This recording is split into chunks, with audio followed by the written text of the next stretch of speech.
And depending on the number in that column, it will place it in a different thing.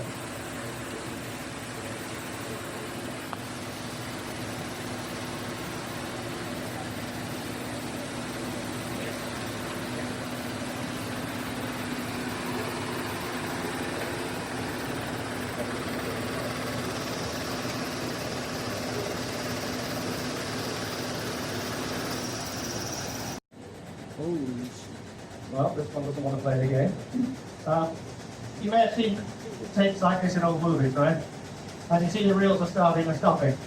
Well, this machine has so little resources, so little memory. What it does is it takes the tape out of the columns, it lifts the heads out of the way, and now it's just a straight cut from one reel to the other, and it can fly along at pretty impressive speed. Now, of course, we don't want it going flying off the end. We might want to start the next job at the beginning of the tape. So once it gets near the beginning, it reloads it back in, spaces back records at the time until it finds the exact beginning of the tape. And then it's ready to go again. Now, of course, we may want